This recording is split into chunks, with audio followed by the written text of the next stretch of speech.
네, 신동수 목사입니다. 반갑습니다.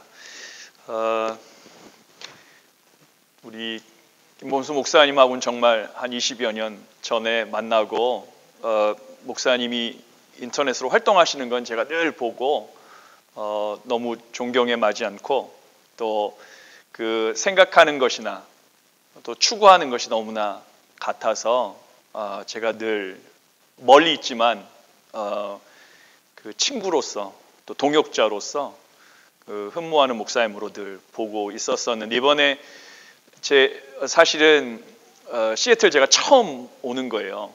저와 저희 아내가 미국에 살면서 미시건하고 지금 일리노이 딱 두 군데서 한 20여 년 사는데 제 드림 시티입니다. 시애틀이.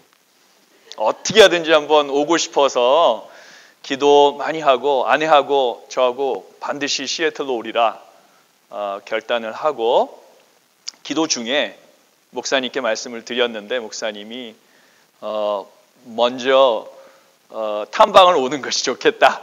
그래서 초청을 해주셨어요. 마침 제가 지난주에 섬기던 교회 그 유스 사역, EM 사역 하던 거를 내려놓고 이제 그 앞으로의 사역을 위해서 기도하고 있던 중이었는데 목사님이 와서 같이 말씀 나누고 같이 기도하자고 하셔서 이렇게 불쑥 찾아오게 되었는데 마침 우리 드림교회의 14주년 기념주일이 된 거예요.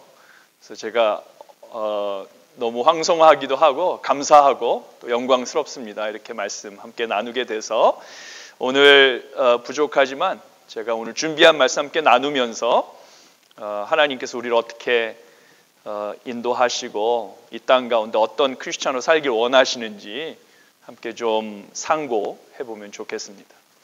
제가 잠깐 한번 짧게 기도하고 말씀 나누겠습니다. 하나님 감사합니다.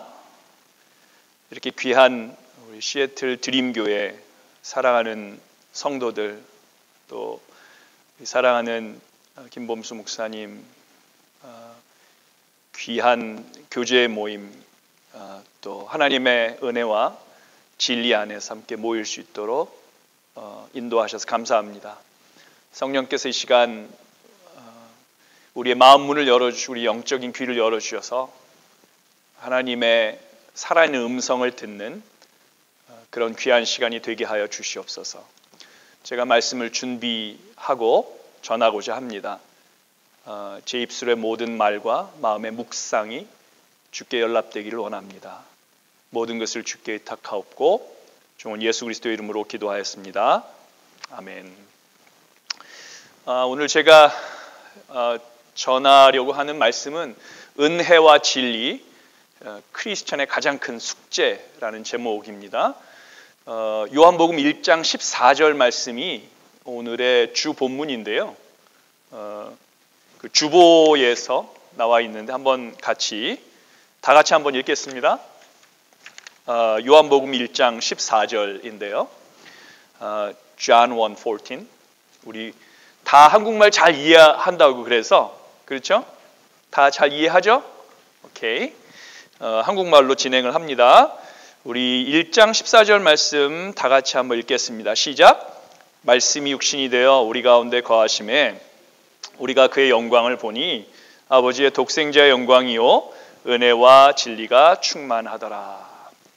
자, 오늘 본문에서 은혜와 진리라는 말씀이 나옵니다.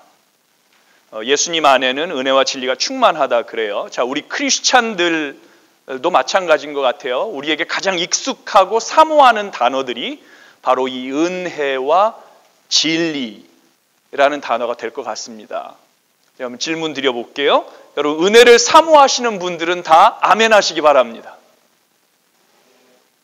이게 소리가 좀 은혜를 별로 사모하시지 않나 봐요. 한 번 더. 은혜를 사모하시는 분들은 다 아멘 하시기 바랍니다. 그렇죠. 진리를 따르는 성도들은 다 아멘 하시기 바랍니다. 그렇죠. 자, 은혜와 진리를 사모하고 따르는 것이 우리 크리스찬들이죠. 여러분은 다 은혜의 사람들이요, 다 진리의 사람들인 줄로 믿습니다. 우리 크리스찬들이 그렇잖아요. 은혜와 진리의 사람들이에요. 다 아멘 하시리라고 믿습니다. 자, 우리가 이렇게 은혜를 사모하고 진리를 따라 살아간다고 다 고백을 합니다. 그런데 이게 말처럼 그렇게 쉽지가 않은 것 같습니다. 나는 은혜와 진리를 따라 살아갑니다. 말은 하는데 실제로 그렇게 은혜와 진리를 다 함께 세우면서 충만하게 따라가기 너무 어려운 것 같아요.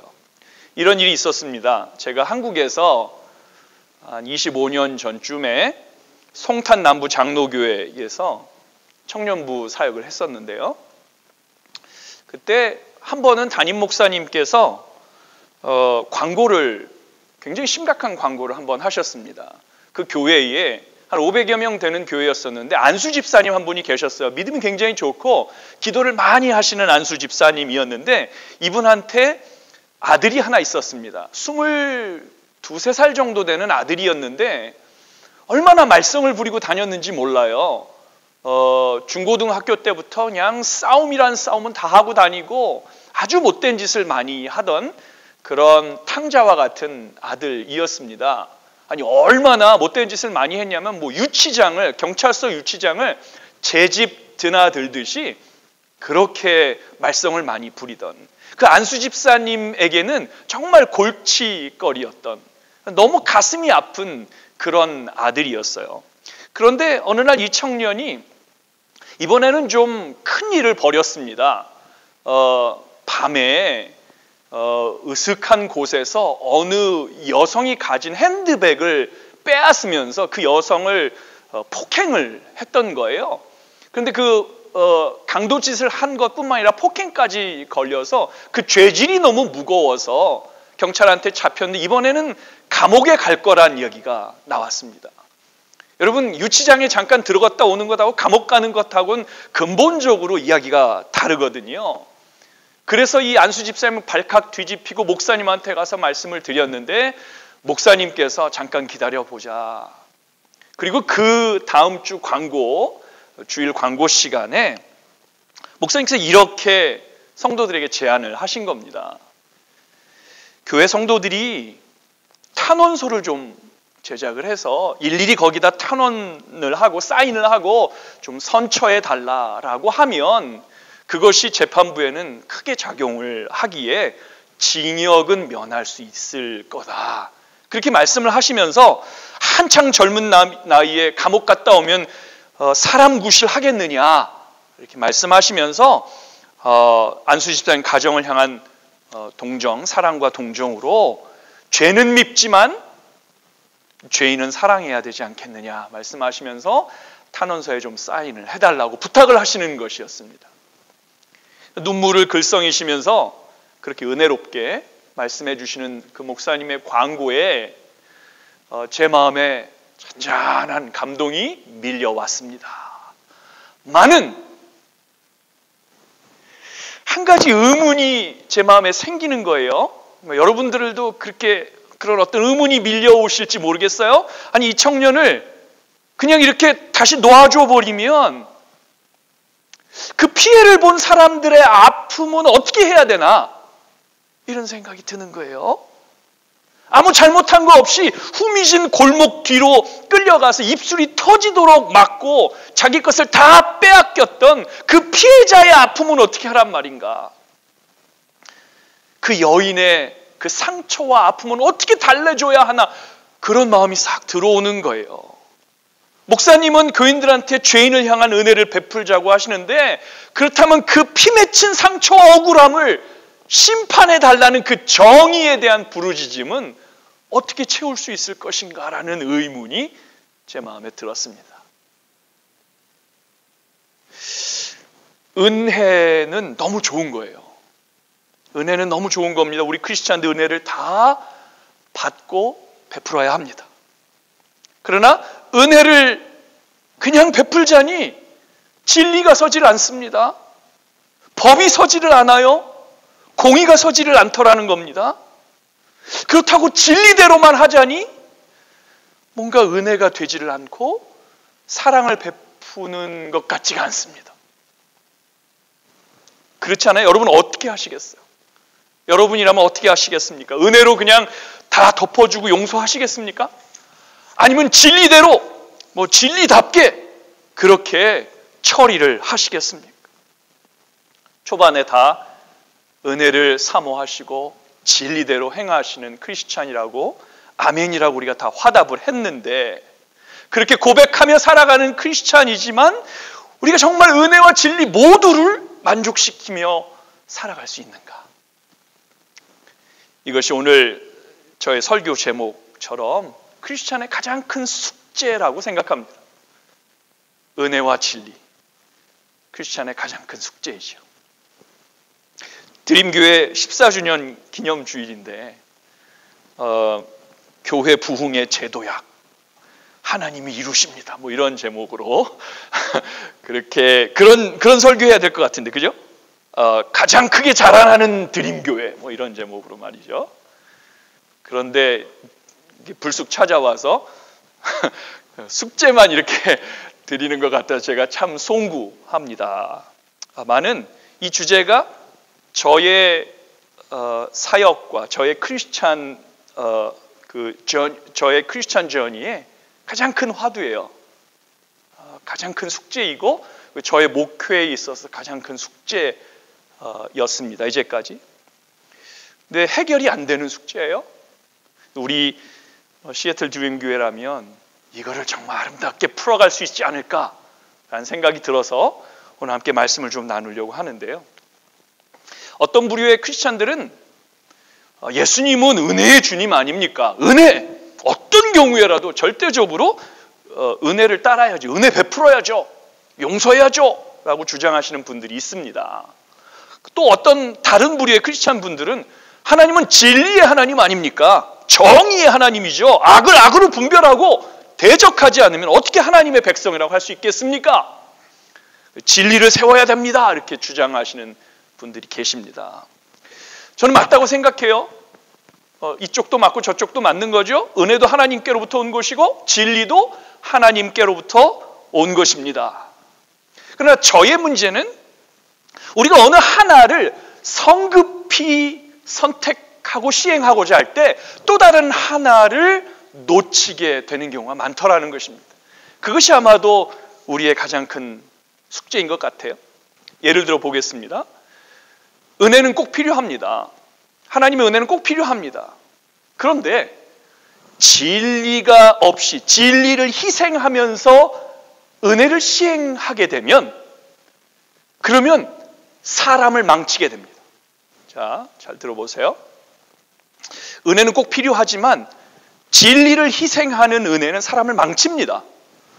은혜라는 말 자체가 정의를 먼저 내리자면 은혜는 신약성경 원래 본문 그 원어에는 카리스라는 말인데요.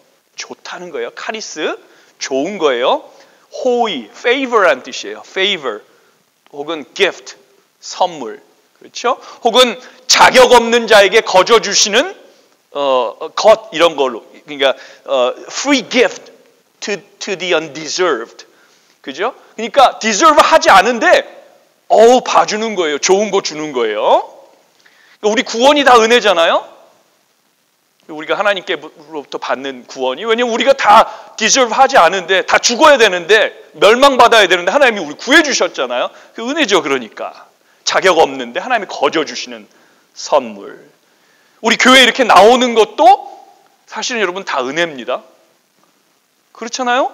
거저 하나님께서 호의 베푸셔서 거룩한 날, 그죠? 주님의 날 이렇게 주님 앞으로 나올 수 있는 것 자체가 은혜죠. 얼마나 큰 호의예요.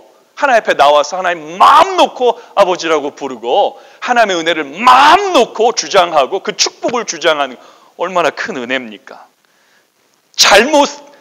잘못은 다 내가 했는데 하나님이 우리를 용서해 주세요. 그렇잖아요. 그러니까 얼마나 큰 은혜예요.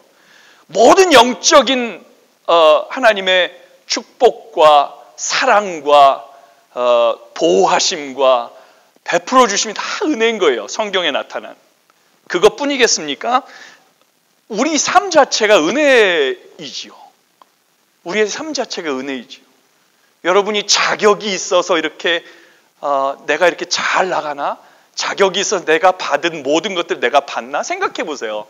제가 별로 잘난 게 없는데 목사님 아까 뭐 좋은 말씀 해주셨지만 별로 잘난 게 하나도 없어요. 뭐 잘생기지도 않고 능력도 없고. 근데 제가 엄청나게 이쁜 아내랑 결혼을 했어요. 땡 잡은 거죠. 은혜입니다. 큰 은혜 받았어요. 제가 별로 똑똑하지 못한데 좀 약간 좀 어눌하고 이렇게 멍청해요. 그런데도 교수님들이 저를 좀 잘 봐주셨어요. 그리고 호의를 베푸셔가지고 석박사 입학하고 공부할 수 있도록 또 다 과정들을 마칠 수 있도록 그러니까 은혜를 받는 거죠. 은혜 받아서 그렇게 한 10여 년 정도 장학금 받으면서 공부 마음껏 했습니다. 내가 받아 마땅한 것보다 좀 더 많이 받는 거예요. 그렇죠? 그리고 내가 받아 마땅한 것보다 누군가 조금 더 봐주고 조금 더 잘해주고 조금 더 호의를 베푸는 그게 은혜잖아요. 우리 삶 자체가 은혜인 거죠. 근데 이렇게 받으면 좋은 건데 자, 진리가 없이 정의로움, 의로움, 어떤 법을 따라 바르게 살아가는 거 없이 은혜만 받으면요 그럼 그 사람 망칩니다. 생각해 볼게요. 제가 오늘 본문에 사무엘하 13장을 선택을 했는데요. 그 사무엘하 13장에 보면 다윗의 첫째 아들이었던 암논 이야기가 나옵니다. 다윗의 첫째 아들인 암논의 이야기 나오는데 그 1, 2절 말씀 먼저 한번 보시겠어요? 제가 읽을게요. 그 후에 이 일이 있으니라 다윗의 아들 압살롬에게 아름다운 누이가 있으니 이름은 다말이라 다윗의 다른 아들 암논이 그를 사랑하나 그는 처녀이므로 어쩔 수 없는 줄 알고 암논이 그의 누이 다말 때문에 우라로 말미암아 병이 되니라. 이제 몇 사람의 이름이 언급됩니다마는 압살롬이라고 하는 몇째 아들, 이게 셋째인가 넷째 아들이에요. 그 아들한테 여동생이 있었는데 다말이라고 하는 너무너무 이뻤어요. 그런데 첫째 아들 암논이 이 이복 누이였던 다말을 사랑합니다. 그러니까 연애하는데 좀 그 건전하게 연애한 게 아닌가 한 것이 아니라 좀 음란하게 그 누이를 바라봤습니다. 이 원래 암논은 첫째 아들이니까 괜찮았어요. 잘하면 왕이 될 수도 있는 그런 청년이었습니다. 왕자였죠. 그런데 문제는 청년의 정욕을 이 섹슈얼 디자이어를 컨트롤을 못했어요. 그가 갈구하는 여인이 배다른 여동생이었던 다말이었는데 상사병이 날 정도로 이런 몰래 욕망을 품고 있다가 이제 이 구절들 쭉 살펴보시면은 친구요 모사였던 요나답이라고 하는 아주 커닝한 친구가 있었는데 코치를 해줘가지고 다말을 몰래 그러니까 다말을 억지로 간하게 하는 억지로 이제 그 자기 욕망을 채우게 하는 그런 사건을 일으키게 됩니다. 뭐 회개망측한 일이죠. 이런 일이 인세스트의 레이비니까 이건 정말 말도 안 되는 일이죠. 인륜을 저버리고 율법에서도 엄히 금하는 일이고 법으로도 안 되고 그렇죠. 인지상정으로도 안 되는 거예요. 게다가 그게 레이브를 한 다음에는 도리어 다말이 막 울면서 이거 어디 이러면 안 된다고 막 그랬는데도 쫓아냅니다. 그냥 뻥 차가지고 문 밖으로 쫓아내버려요. 그러니까 궁 안팎에 있는 사람 다 보게 말이죠. 말도 안 되는 거예요. 인간적으로도 말이 안 되고 도덕적으로도 말이 안 되고 뭐 영적으로는 말할 수도 없는 것입니다. 다말이 얼마나 창피하고 억울하고 치욕스럽고 정말 그 약자의 서름이 그냥 깊이 들어가는 거죠. 그 오빠였던 압살롬이 그 얘기를 먼저 듣고선 찾아가서 무슨 일이냐? 암논하고 같이 있었느냐? 그러니까 막 울고불고 난리가 납니다. 그러니까 조용히 하고 있어라. 조용히 하고 있어라. 한번 지켜보자 그럽니다. 그녀에게 이미 꽃다운 미래란 존재할 수 없게 되어버린 그런 상황이었어요. 자, 이제 오라비 압살롬이 친동생 일을 알고 이제 기다려보자 하는데 그때 압살롬은 그런 걸 기대했을 것 같아요. 의로운 왕인 우리 다윗 왕, 아버지 다윗께서 왕께서 저 배다른 형 암논의 이 악행을 어떻게든 진리로서, 법으로서 다스려 주기를 원했을 겁니다. 기다려보는 거예요. 그런데 성경이 뭐라고 말합니까? 우리 21절 말씀 보세요. 다윗 왕이 이 모든 일을 듣고 심히 노하니라. 자, 여러분, 다윗의 귀에 이제 들렸습니다. 그 의로운 왕 다윗이 이 일을 듣고 어떻게 처리해야 마땅했을까요? 당연히 하나님의 법대로 진리대로 바르게 세우고 암논을 징계하고 합당하게 책임을 지도록 그런 모든 것들을 다 갖췄어야 하죠. 그게 법이고 그게 진리죠. 근데 21절 말씀 보면 다윗 왕이 이 모든 일을 듣고 심히 노하니라. 심히 노하니라, 그 말씀 이외에는 없어요. 노했다는 말이 히브리 말로 하라라는 말인데 get hot. 그죠? 그러니까 핫해지는 거예요. 얼굴이 막 불그락 열이 raised라는 말도 되지만 원래는 문자적으로 literally get hot. 뜨거워진 거예요. 열받기는 했는데 뭐에 열받았는지는 나오질 않아요. 자기 위신이 상했다고 생각해서 그게 열이 받았는지, 아니 아버지로서 부끄러운 자녀들 일 때문에 창피해서 얼굴이 붉어졌는지 nobody knows. 그런데 보세요. 그 다음 구절에, 제가 이제 그 다음 구절 안 나왔습니다. 그 다음 구절 그 다음 구절들에서 암논을 향해서 다윗이 어떤 진리답게 그를 책망했다거나 경계했다거나 징계하고 가르쳤다거나 이런 말씀이 없습니다. 끝이에요. 열받았다 하고 끝입니다. 아무런 책망도 없이 아무 말 하지 않고 조용히 넘어갑니다. 제가 유대 헬라어 구약성 70인역 이제 주석에서 살펴봤더니 이런 말이 추가되어 있어요. 헬라어 70인역에는 그러나 다윗은 그 아들 암논을 책망도 아니하였으니 그는 장자였으므로 사랑함이라. 영어로 이렇게 되어 있어요. But David didn't rebuke his son Amnon because he loved his first son. 사랑했대요. 자기 첫 아들이라 사랑해서 아무런 말도 안 한 거예요. 징계도 안 하고요.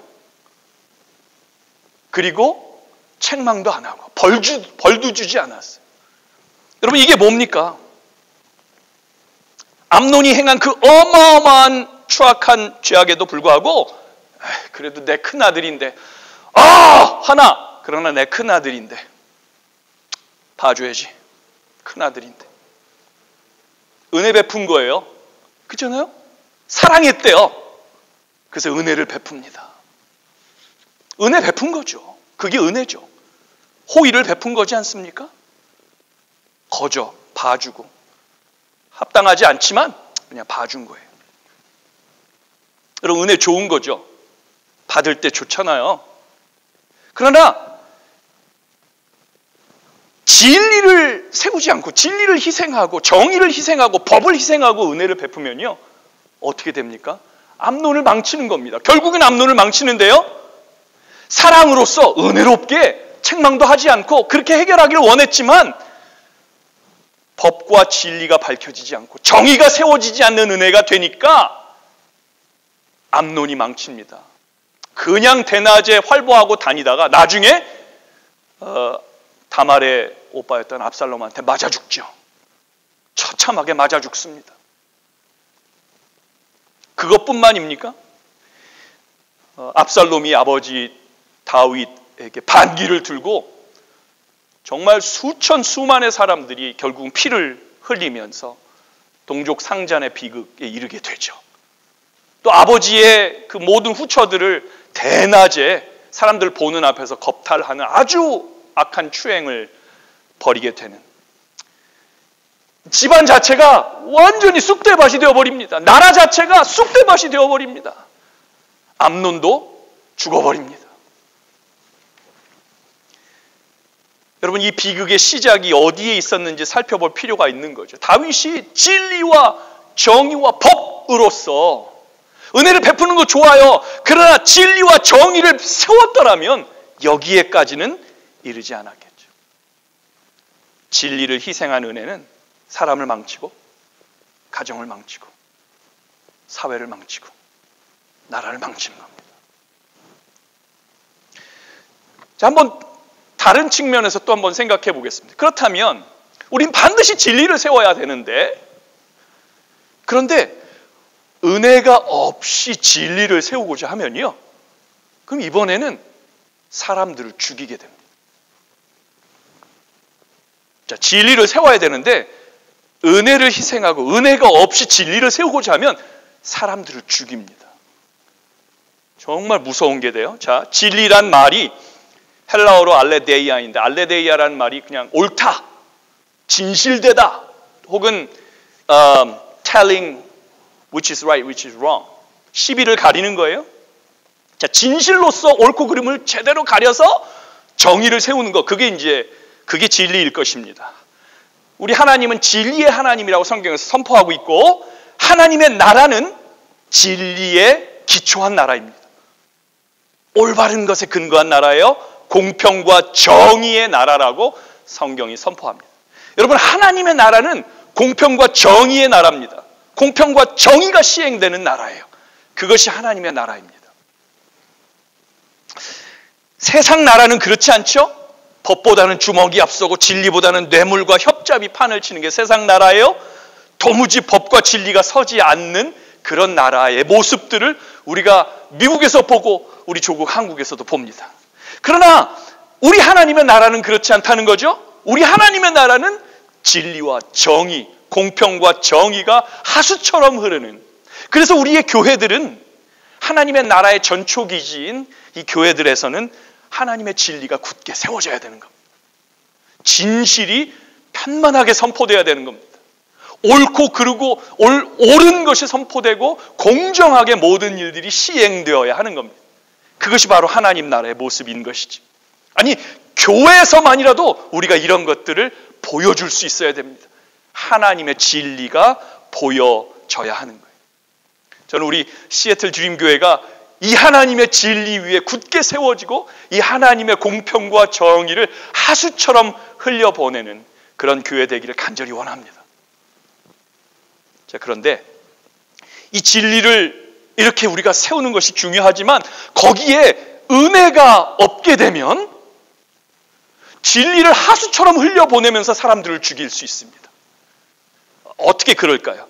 제가 두 번째 본문으로 요한복음 8장을 선택했습니다. 요한복음 8장에 보면 예수님께서 초막절 대회, 큰 명절이었던 초막절 대회가 끝난 다음에 성전에 아침에 가셔서 백성을 가르치고 계실 때였습니다. 이렇게 아마도 성전에서 말씀을 이렇게 전하고 계시는 저 뒤에서부터 문이 벌컥 열리더니 사람들이 막 우르릉 꽝꽝 어수선한 소리를 내면서 뛰쳐 들어오는 겁니다. 그런데 바리새인들과 서기관들이 아주 그냥 반나의 half naked woman을 막 끌고 오는, 드랙 해가지고 막 끌고 왔어요. 헝클어진 머리, 대충 막 걸친 옷, 매무새, 딱 봐도 여자에게 무슨 일이 있었겠구나, 지난 밤에 그 축제의 마지막 밤에 무슨 일이 있었겠구나 다 생각을 했습니다. 막 여인도 너무 수치스러웠는지 얼굴을 가리고 아무 말도 못하고 있었어요. 아무도 모를 일이지만 누군가와 눈이 맞아서 정을 통한 것 같습니다. 너무 놀랍게도 이 여인은 유부녀였어요. Somebody's wife예요. 그게 문제였던 겁니다. 어쨌든 그녀가 어두움 가운데 행한 죄가 빛 가운데 다 드러나게 됐습니다. 그렇죠? 그건 잘못이었어요. 그녀는 잘못을 행했고 그 어두움 가운데 행하던, 아무도 모르게 행하려고 했는데 다 드러나게 됐습니다. 모든 사람들이 이제 알게 됐어요. 여러분, 어두움은 빛 가운데로 드러나야 됩니다. 하나님은 빛이시기 때문에 그렇습니다. 진리는 빛입니다. 그런데 너무 놀랍게도 오늘 본문 3절 말씀을 보시면요, 이 여인의 죄를, 이 죄인된 여인을 빛 가운데로 끌고 빛 가운데로 나오게 하는 사람들이 누굽니까? 서기관과 바리새인들이 간음 중에 잡힌 여자를 끌고 와서 가운데 세우고, 그 유명한 바리새인들과 서기관들이 여인을 빛 가운데로 끌고 옵니다. 빛 가운데로 나오게 합니다. 그 못된 종교인들이요, 바리새인과 서기관들이요, 예수님을 잡아 죽인 그 사람들이요, 그 사람들이 여인의 어두움을 빛으로 끌고 나옵니다. 왜요? 그 사람들이 빛의 사람들인 거예요. 그 사람들이 진리의 사람들이었습니다. 하나님의 말씀을 가지고 있던 사람들이거든요. 4, 5절 말씀 한번 보세요. 예수께 말하되 선생이여, 이 여자가 간음하다가 현장에서 잡혔나이다. 모세는 율법의 이러한 여자를 돌로 치라 명하였거니와 선생은 어떻게 말하겠나이까? 바리새인 같죠? 아니에요? 자, 이렇게 아마 날카롭게, 그렇죠? 날카롭게 예수님한테 질문을 한 겁니다. 틀린 말이 있습니까? 진리 아닌 게 있나요? 모세 율법을 얘기하지 않습니까? 하나님의 말씀을 이야기하지 않습니까? 유부녀가 다른 남자 통관하거든 돌로 쳐 죽이라고 하신 말씀은 분명한 하나님의 진리입니다. 그걸 그대로 말씀하고 있는 거예요. 하나도 틀린 것이 없는데 분명 하나님의 진리대로라면 그 여인의 죄는 징벌을 받아야 됩니다. 그 죄가 하나님의 나라 가운데서 제거돼야 되기 때문에 돌에 맞아 죽어야 하는 겁니다. 그렇게 하나님의 정의와 진리는 세워져야 하는 거였습니다. 자, 이제 군중들이 웅성웅성 되면서 이거 어떻게 해야 되나? 이거 어떻게 해야 되나? 아, 저 여자는 죄인이네. 하나님의 말씀에는 죽이라 했으니 이제 죽여야겠네 하면서 돌을 하나씩 집어들기 시작하는 겁니다. 누구든 한 사람이 먼저 돌을 던진다면 아마도 다 그 돌을 그 여인에 던졌을 겁니다. 그것이 진리다운 것이죠. 잘못한 것을 벌어야죠. 그것이 진리다운 것입니다. 많은 거기에 무엇이 빠졌습니다? 은혜가 없습니다. 호의가 없습니다. 사랑이 없습니다. 봐주는 게 없습니다. 분명히 진리를 가지고 있는데 바리새인도 서기관도 군중들도 모두 진리를 외치고 있는데 하지만 그들에게는 은혜가 없었습니다. 은혜가 없자 사람을 죽이려고 합니다. 은혜가 없는 진리는 사람을 죽이는 진리가 되는 겁니다. 호의가 없는 거예요. 봐주는 게 없어요. 놔주는 게 없어요. 진리는 있는데, 진리는 세우는데 은혜는 희생되는 겁니다. 여러분, 제가 전하는 말씀의 핵심을 아시겠죠? 진리가 진리되는 것이 어떻게 가능할까? 은혜가 진정한 은혜가 되는 것이 어떻게 가능할까? 여러분, 진리가 진리되기 위해서는 은혜가 있어야 되는 겁니다. 그래야 살리는 진리가 되는 거예요. 은혜가 은혜되기 위해서는 진리가 동반돼야 됩니다. 그래야 바르게 사람을 살릴 수 있는 겁니다. 교회를 한번 생각해 보시죠. 교회 안에 여러 가지 문제들이 생기는 것을 우리가 보게 됩니다. 여러 가지 분쟁들이 생기는 것을 보게 됩니다. 그런데 많은 경우에 교회에 어떤 문제가 생겼을 때 사람들은 진리의 깃발을 높이 들든지 아니면 은혜의 깃발을 높이 들든지 둘 중에 하나를 할 경우를 많이 보게 됩니다.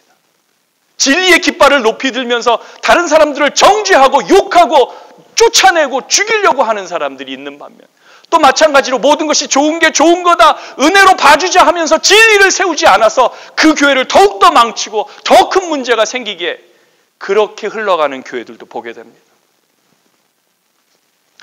문제가 뭡니까? 은혜를 쫓고자 할 때 진리가 서지를 않고 진리만을 쫓고자 할 때 은혜가 세워지지 않기 때문에 그러는 겁니다. 은혜가 없는 진리는 사람을 죽이고 진리가 없는 은혜는 사람을 못쓰게 그렇게 만드는 것입니다. 정말 우리의 큰 숙제가 아닐 수 없습니다. 자, 어떻게 하면 우리가 이 숙제를 풀 수 있을까요? 우리가 어떻게 해야만 은혜와 진리 모두를 충만하게 충족시키는 그러한 크리스천의 삶을 살 수 있을까요?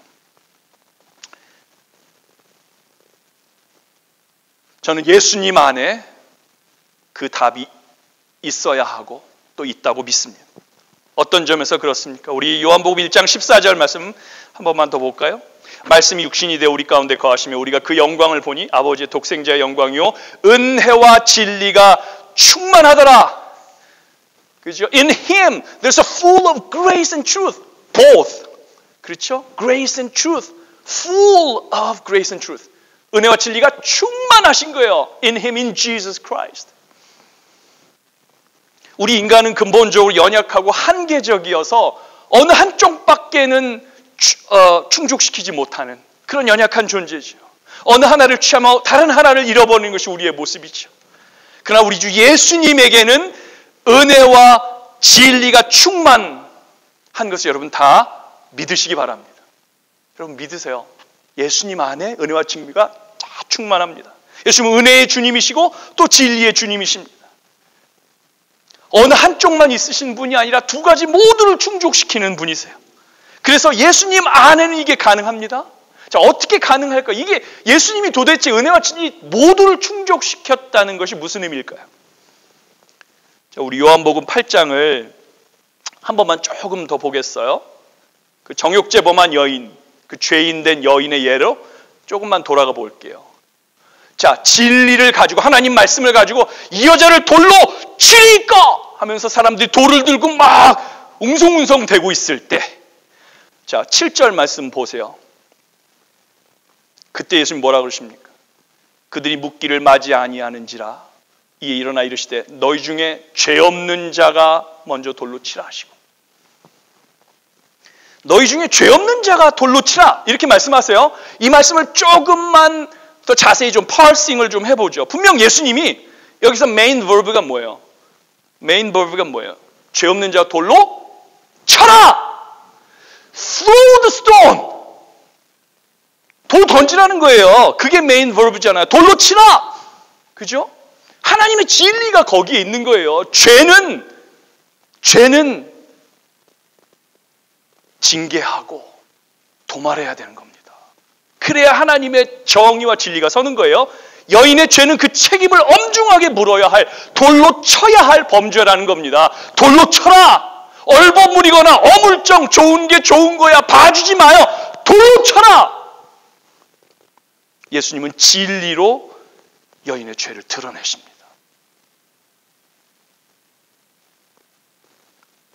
그런데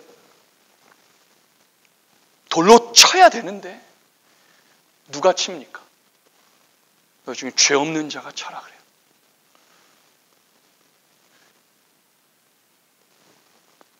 우리가 죄가 없다면 칠 수 있어요? 너희 중 죄 없는 자가 치라. 이 단서를 다심으로써 함부로 여인에게 돌 던지지 말라는 거죠. 함부로 돌 던지지 마라. 돌 던져야 되는데 함부로 던지지 마. 여기가 핵심입니다. 혹시 우리 10절과 11절 말씀 좀 띄워주시겠어요? 그 다음 구절에 이런 말씀이 나와요. 예수께서 일어나사, 사람들이 다 양심의 가책을 받는 거죠. 다 죄인이니까 함부로 돌을 던질 수 없어 양심의 가책받고 돌을 내려놓고 다 떠납니다. 10절 보면 예수께서 일어나사 여자 외에 아무도 없는 것을 보시고 이르시되 여자여 너를 고소하던 그들이 어디 있느냐? 너를 정죄하는 자가 이제 없느냐? 대답하되 주여 없나이다. 예수께서 이르시되 나도 너를 정죄하지 아니하노니 나도 너를 정죄하지 아니하노니 가서 다시는 죄를 범치 말라. 예수님은 결국 그 여인을 용서해 주십니다. 그리고 최종적으로는 은혜를 베푸시죠. I do not condemn you. I forgive you. You okay? You can go now. 은혜를 베푸십니다. 결국엔 은혜를 베푸세요. 자, 순서에 주의하세요. 돌로 쳐라! 말씀하셨지만 그러나 결국에는 은혜를 베푸시잖아요. 용서해 주시고 그녀로 다시 죄를 범치 말라 새 방향을 주시고 보내십니다. 진리를 세우신 주님이 또한 은혜를 베푸시는 것을 볼 수 있습니다. 이것이 은혜와 진리가 충만하신 예수님의 모습인 거죠. 그렇죠?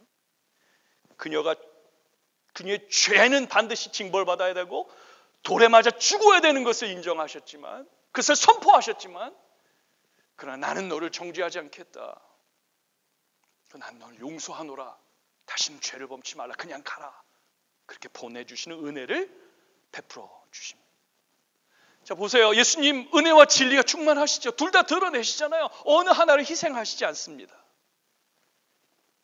그냥 덮어놓고 용서하신 것이 아니라 진리를 세우는 은혜를 보여주시는 것을 볼 수 있습니다. 이것이 우리를 향하신 예수님의 은혜와 진리라고 생각합니다. 그렇죠? 예수님은 은혜와 진리가 충만하셔서 우리 자신의 우리 모두의 죄를 없다 하시는 게 아니라 인정하시는 거, 우리 죄를 보시는 거예요. 우리가 죄인됨을 아세요. 그리고 그것이 돌에 맞아 죽어야 될 것임을 아시지만 그러나 우리를 용서해 주시는 그 은혜를 베푸시는 것이 바로 예수님의 은혜와 사랑, 그리고 진리와 은혜라는 것이죠. 자, 이제 이것이 우리의 숙제입니다. 이제 진짜 숙제는 우리가 어떻게 하면 예수님처럼 이 은혜와 진리를 드러낼 수 있는가, 그것을 나타내는 삶을 살 수 있는가, 그것이 아마 가장 큰 숙제가 될 것 같습니다. 제가 시카고에서만 15년째 공부하느냐고 오랫동안 있었고 그 사이사이에 부교육자 생활을 오래 했는데 15년 동안 사역을 안 한 때가 없었으니까 시카고 교계를 상당히 많이 경험했다고 얘기할 수 있을 것 같아요. 그런데 우리 시카고 교계가요, 혹시 시카고에서 오신 분들 계실지 모르겠는데 시카고 교회사는 시카고 분쟁사입니다. 너무나 많은 분쟁들, 한 해도 거르지 않고 분쟁이 일어납니다. 한 250여 개 교회가 있는데 교회들마다 분쟁을 겪지 않은 교회가 없을 정도로 분쟁으로 가득한 교회입니다. 제가 보니까 이 두 가지에 모두 걸립니다. 어떤 교회는 무슨 문제가 생겼을 때 은혜롭게 하자, 은혜스럽게 하자, 그냥 다 덮고 가자, 뭘 그걸 드러내려고 하냐, 왜 긁어 부스럼을 만드느냐, 그냥 덮고 가자 하다가 나중에 더 큰 문제가 생겨서 곤혹을 치르는 교회도 있고요. 그러나 또 많은 교회는 법대로 하자, 진리대로 하자, 잘못된 거 드러내고 고치고 가자, 그러면서 사람들을 정죄하고 죽이고 쫓아내고 분열하고, 그런 또 다른 극단, 이 두 극단이 항상 존재하는 것을 보아왔습니다. 진리와 진실은 감춰진 채 은혜를 빙자해서 쉬쉬하면서 덮으려고 하다가 골문 것이 터지는, 또 은혜와 사랑은 식을 대로 식은 채 정의만 외치고 법을 외치다가 정죄하고 교회를 쪼개고 사람을 죽이는 그런 교회, 그것이 안타깝지만 시카고 교회의 현실이 되었습니다. 이게 다 은혜 하나 혹은 진리 하나만을 붙잡은 문제라고 생각합니다. 성경은 우리 주 예수님 안에 은혜와 진리 모두가 충만하다고 선포합니다. 여러분, 예수님밖에 없으세요. 오직 예수뿐입니다.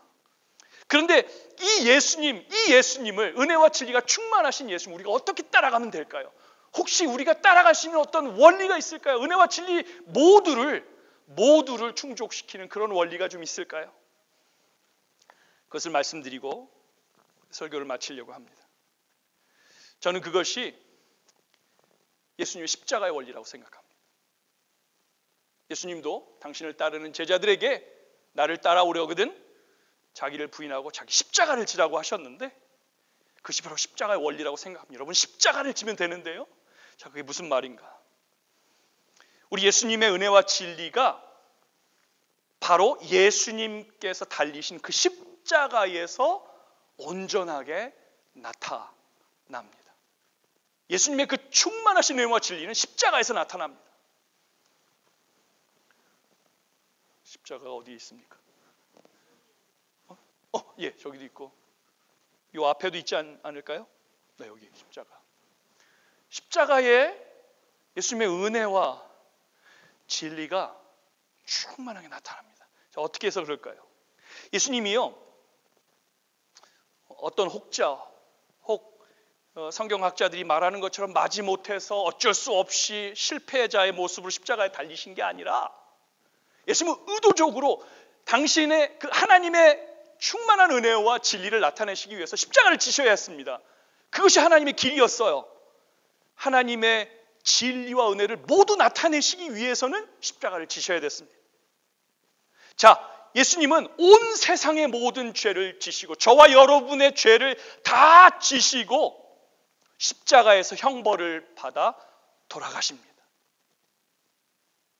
이것이 바로 십자가의 원리예요. 은혜와 진리가 나타난 십자가의 원리입니다. 주님이 우리의 죄를, 우리가 마땅히 다 책임지고 돌에 맞아야 되는 우리의 죄를 당신이 지시고 십자가에서 죽으심으로써 우리에게는 용서와 사랑과 은혜를 선포하시는 겁니다. 예수님의 죽으심은 그냥 하나님께서 죽으시는 거니까 그게 무슨 형벌이야? 형벌입니다. 예수님이 너무나 고통스러우셔서 내 죄를 지고 돌에 맞는, 아니 피 흘리며 죽어야 하는 그 형벌을 십자가 위에서 당하시면서 나의 하나님 어찌하여 나를 버리셨나이까? 고통 속에서 울부짖으시잖아요. 내 죄를 대신 지시고 죄인들의 모든 죄를 대신 지시고 말이죠. 그럼으로써 이 십자가 형벌로서 하나님은 세상 모든 죄인들의 죄악을 드러내시고 그것이 심판받아야 되는, 돌로 쳐서 멸해야 되는 그런 죄임을 정의롭게 드러내십니다. 법으로서 드러내신 겁니다. 이제 아무도 하나님께서 그저 어물쩡 죄를 덮고 그냥 슬쩍 덮고 넘어갔다 말하지 못하도록 자기 아들을 희생함으로써, 그 자기 아들을 처절하게 죽게 하심으로써 당신의 정의를 보여주셨습니다. 그런데 그 처절한 정의의 심판 가운데에서도, 그 십자가 위에서도 예수님은 죄인들을 향한 그 은혜와 사랑을 잊지 않으시고 그 십자가에서 이렇게 기도하십니다. 아버지여, 저들을 사하여 주옵소서. 자기들이 하는 것을 알지 못함이니이다. 그렇게 용서의 기도를 드리십니다. 진리의 심판이 처절하게 드러나고 있는 그 십자가 위에서 예수님은 은혜와 사랑의 기도를 우리를 위하여 드리십니다. 그럼으로써 그 피 흘리시며 드리신 이 기도가 인간을 향한 하나님의 그 진노의 심판을 죄사함의 은혜로 바꾸십니다. 주님의 십자가는 죄에 대한 심판이었고 또한 우리를 향한 사랑과 은혜가 되었던 것입니다. 자, 여러분 기억하시기 바랍니다. 진정한 은혜는 진리가 함께하는 은혜여야 합니다. 그리고 진정한 진리는 은혜가 동반된 진리여야 합니다. 그래야 사람이 삽니다. 그래야 진정한 하나님 나라가 이루어집니다.